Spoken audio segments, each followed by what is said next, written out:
Assalamu alaikum. Mekendеш Media YouTube kanalının көрүүчүлөрү. Саламатсыздарбы?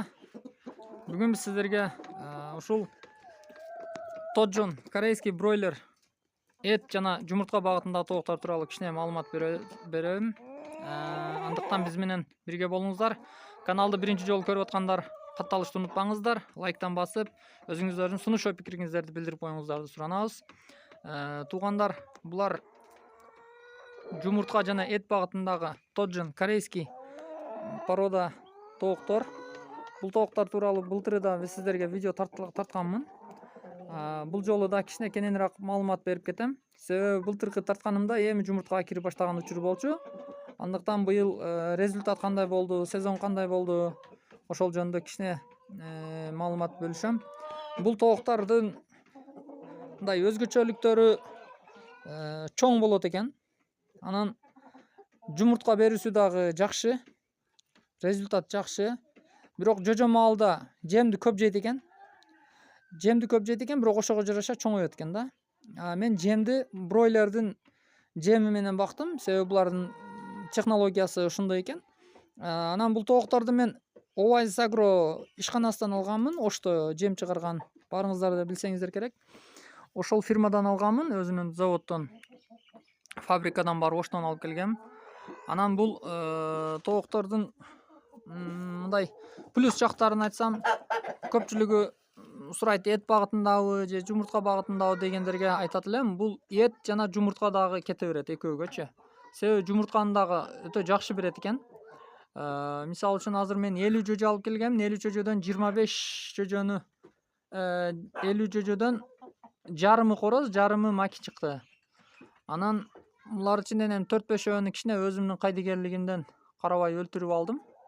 Так негизинен булар мындай өтө чыйраак, өтө жаны пышык келет экен. Себеби мен баягы ооруган тооктордо ошо ооруганда мындай байкадым да. Байкаганымда мындай тяжелый состояниеда дагы 10 күн, 15 күнгө чейин өлбөй жата берди да. Мындай жаны өтө пышык экен. Эми дарыладым, аракет кылдым, бирок болбоду. Но все-таки ошондой болсо дагы эртерээк мен баягы профилактикалык дарыларны бербей калдымбы, эмне болду, же кичине оору тийгизип алдымбы, кыскасы насип кылбады да. Анан ошондо байкадым, булар өтө жаны пышык келет экен. Корейстер ушул жагынан өтө иштеген экен. Анан анча-мынчага ооруй бербейт. Корейстер ушул жагына өтө иштеген экен, мындай өтө жаны пышык тооктор экен. Анан булардын жумуртка бериши кандай деп сурагандарга мен айтат элем, өтө сонун экен. Себеби бул жерде азыр 25 маки дедим, 25 короз дедим. Короздорун союп жедим, саттым. Короздор 6 килограммга чейин эт берет экен. Андан кийин макилери дагы баксаңыздар ошо 4-5 килограммга чейин берет экен. Мен анчалык бакпадым, бирок короздору 3,5-4 килограммга чейин чыкты, живой вес. Мен өзүм реально факт менен көргөндөрүм. Так өзү негизи 6 килограммга чейин берет деген айтышкан. Анан бул жерде азыр 20 маки бар. 20 макиден 18ге чейин, эң рекорд 18ге чейин жумуртка алдым. Азыр бүгүн дагы сиздер менен азыр видеого көрсөтөм, бүгүнкү демеси канча болуп атат. Эми ар кандай тууйт, кээде 12 тууйт, кээде 10 тууйт. Эми жем бериштен көз каранды да өз негизичи. Жемди жакшы берсе, порода тооктор өз негизи жакшы жумуртка берет. Кичине шартты түзүп койсо. Анан бүгүн дагы азыр сиздерге ушул видеодо көрсөтөм. Азыр бул жерде 20 тоок бар. 20 тооктан бүгүн канча жумуртка алат экенмин. Саар бирөөсү бул жака шипирдин астыга тууган экен, ал жактан түшүп кетип, жарака болуп, эме болуп каптыр. Анан калганын азыр сиздер менен эсептейм. Бул жерде ящикке туушуп атат, анан арага дагы тууп атат. Бул жака чогултуп койдум. Бул жерде азыр канча экен? 3, 5, 8, 10, 12,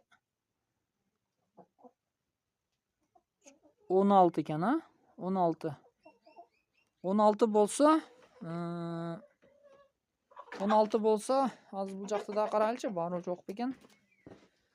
Бул жакта жок экен. Так, 16. Саар бул жака бирөө тууганда жарылып калган, ошону сынып калган экен, жарака кетип. Аны алып койдум, ал жөжөгө жарабайт. Ошону менен 17 мына көрдүңүздөр. Мен болгон мындай атайлап же бир монтаждап эме кылганым жок. Бүгүн 17 жумуртка бериптир. Өткөндө 18 болгон, бүгүн 17 болуптур. Эми арасында баягы дем алгандар болот. Булар эми 100% туубайт эч качан. Бул породалар эми башка породалар туугандар бар, бирок бул 100% болбосо дагы 18 менен өтө жакшы результат деп ойлойм. Себеби 20 тооктон 18 жумуртка, 17 жумуртка, даже 15 дагы нормальный да. Эми орто эсеп менен 15, 14, 16га чейин средний берет да. Кээде эле ушундай 17, 18 тууйт. А так 15, 14, 13, 16 ошонун тегерегинде тууйт. Анан негизинен бул тооктор өтө жакшы экен. Мен сиздерге дагы сунуштайм ушул породаны багыңыздар, кааласаңыздар союп жесеңиздер да болот, кааласаңыздар жумурткасын аласыздар. Короздар мына көрүп атасыздар, чоң болот. Булар тем более дагы арыктап кеткени. А так булар өз негизинен чоң болот экен. Өткөндө бирөөсүн бакканда өтө чоңойгон да булар. Баарлары мындай эме болуп, чоңоюп мындай сонунда. Анан түсү дагы чырайлуу дегендей бир светте. Анан дагы бир өзгөчөлүгү булар мына жерде жамгырларда калып кетет да мынычы. Баягы үстү ачык да, эми мындай шартка байланыштуу ушундай ачык жерде. Бирок ушунча ылай болуп, асты зак болуп, ушундай ным болсо дагы мындай ооруй бербеди да. Мен ушуга там бердим да. Эгер башка тооктор болгондо ооруп, уже касал болуп, баягындай эме болмок. Уже может өлүп, кырылып калмак да. Бирок булар мындай өтө жаны пышык экен да. Кышта дагы агылда, кышта дагы жумуртка берген буларчы. Кышта дагы жумуртка берген, кышта дагы алып жүрдүм. Сезону жок экен, булар тууй берет экен.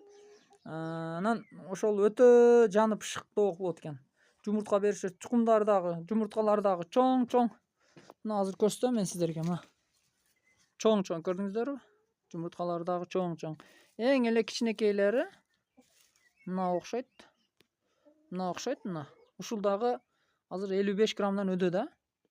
Кээде өтө чоң тууп калат, 80-85 граммга чейин тууп калат. А так средний 60 грамм туат да булар, 60-65 ушундай туат экен буларчы, 70ке чейин туат экен. Мына средний булчу. А эң минимальный мындай 55 азыр. Ушул дагы 55-57 чыгат да. Примерно. Мына кыскасы ушундай туугандар. Мына бүгүн 16 экен, саар бирөөсүн алып койгон эдим. Мына ошону менен 17 тууптур. Ошондой туугандар, ушул порода тууралуу дагы сиздерге кичине маалымат бөлүшөйүн дедим. Быйыл буюрса дагы порода тооктарды кошом быйыл, насип кылса. Азыр уже инкубаторга салып койгонмун. Австралорп, Джерси, Лигорн, Белый стандарт деген өтө рекорд койгон жумуртка багытындагы тооктор буюрса сезонго, күзгө даяр болот. Эгер мен дагы ушундай тоок кыламын, жөжө аламын дегендер болсо, биз арзан баада беребиз буюрса, көлөмдү көбөйтүп атабыз.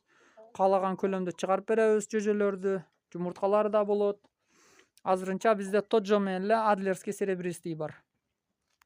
Кудайга шүгүр, жакшы эле болуп атат. Ошондуктан сиздер дагы кызыгыңыздар, үйүңүздөргө ушундай тооктордон кылыңыздар, өзүңүздөр үчүн кылыңыздар, бизнес болбосо дагы. Мындай бекер отурбай, кичине ушундай нерселер менен дагы алек болсоңуздар жакшы болот.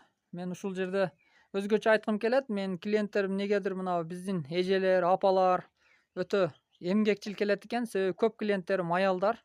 Көп чалышат мага, мен ушундай тоок кылайын дедим эле, жөжө кылайын дедим эле деп. Алла ыраазы болсун. Өтө мээнеткечкени мен ушуну байкадым менин подписчиктеримден. Жалпы эле негизи биздин аялдар өтө ушундай эмгекчил келет экен, аракетчил. Эркектерге караганда туура чын айтсам 60-70% мындай аялдар көп чалат мага ушул тооктор тууралуу ушундай иш кылайын дедим эле депчи. Бул өзү негизинен туугандар, бул кошумча бизнес да. Бул тоокту ушундай жөжөсүн алып сатсаңыздар деле болот. Бизден алып сатсаңыздар болот. Мен арзан баада быйылдан Кудай буйрса күздөн баштайбыз. Арзан баада кылып берем. Оптумда алып сатсаңыздар болот. Өзүңүздөр багып кылсаңыздар болот. Колдон келишинче маалымат берем сиздерге. Андан кийин ушундай биздин үйдө отурган бекер отурбайын деп эмгек кылган, аракет кылган эжелериме, карындаштарыма, апаларыма азаматсыздар. Ушундай мээнетиңиздерден жазбаңыздар. ушундай иштерди сиздер да кылыңыздар, колумдан келишинче сиздерге жардам берем, өзүмдүн болгон тажрыйба менен бөлүшөм. Анан калган Австралор, Джерси, Лигорн, Белый стандарт деген тооктарды буюрса күзгө даяр болот. Алар дагы порода, линиялары сонун. Азыр адилерди дагы Казакстандан алып келдим. Австралордор буюрса Румыниядан келген немелер, тооктордун балдары. Джерси дагы Россиядан келген. Кыскасын айтканда линиялары таза биздики. Бүт привозной тооктарды кылабыз. Мына бул тооктарды быйыл аз эде, мен өзүм да кызыгып калдым. Азыр бастырып койдум. Көбүрөөк бастырганга болбоду. Эми буюрса 30-40 тайды бастырып койдум. Себеби клиенттерим бастырганга эч эле койбоду. Сатпасаң болбойт дегендей. Анан алар көңүлдөнөт албай көпчүлүгүнө сатып өзүмө кичине үлгүрбөй калдым. Эми Кудайга шүгүр ушул жагы эле жакшы, жаман эмес. Ошондой туугандар, кызыгыңыздар, ушундай порода тооктор кылыңыздар, өзүңүздөр үчүн кылыңыздар, бизнес үчүн кылыңыздар. Таза азык менен өзүбүз элибизди өзүбүз камсыздайлы. Анан булар кандай жем жейт дегенге, булар обычный эле жемдерди жей берет. Анан булар айрыкча баягындай помойду өтө жакшы жейт. Мына помойду булардын аппетити өтө күчтүү болот.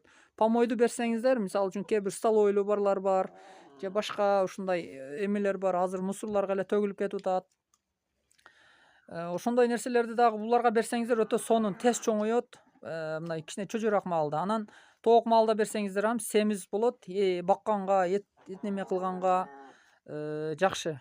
Анан бул дагы бир эмесиге мен бир туруп күлгүм келет, бир туруп кейигим келет. Кээде короого ушундай кичине чычкан балдар кирип калат да, эми анча-мынча.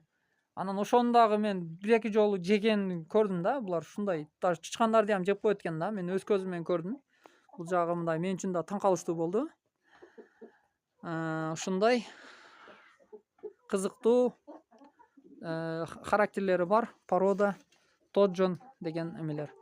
Анан буларды мындай Google'дан дагы мен чынын айтсам эмесин таппадым, бирок мындай характеристика, может эми корейский баягы характеристикалары корейский жазылганбы, бирок мындай орус тилдүү немеде таппадым. Бирок негизинен эми мындай жакшы тоок экен, мага жакты. Буюрса мындан дагы быйыл дагы көбөйтөм. Ошондуктан сиздер дагы кылып, ушундай порода тооктарды сиздер дагы кызыгыңыздар, өзүңүздөр үчүн кылыңыздар. Үй бүлөңүздөргө, үйдө бекер отурган эже карындаштарга, апаларга белек кылыңыздар, алып бериңиздер. Айрыкча Россияда жүргөн байкелерибиз, акелерибиз, инилерибиз, достор дегендей. Ушундай үйдөгүлөргө ушундай алып шарт түзүп эме кылышкыла. Мен колдон келишинче жардам берем. Алланын ыраазычылыгы үчүн колумдан келген эмени бөлүшөм. Мен болгон өзүмдүн практикамдагы гана нерселерди айтам. Колумдан келишинче сиздер менен маалымат бөлүшкө аракет кыламын. Экрандагы астындагы номерлерге байланышсаңыздар болот. Бизде азыр Адлерский, Лигорн, Белый стандарт жөжөлөр жакында чыгат буюрса. Жөжөлөр тууралуу алам дегендер болсо, кайрылсаңыздар болот экран астындагы номерлерге. Сиздер менен Мекендеш медиа YouTube каналы болду. Биздин каналга мага личный суроолоруңуздар болсо, сунуш ой пикирлериңиздер болсо, каалооңуздар болсо, комментарийге жазып койсоңуздар болот. Андыктан биздин каналдан алыстабаңыздар. Лайктан басып, комментарий жазып коюңуздарды суранып кетем. Саламатта калыңыздар.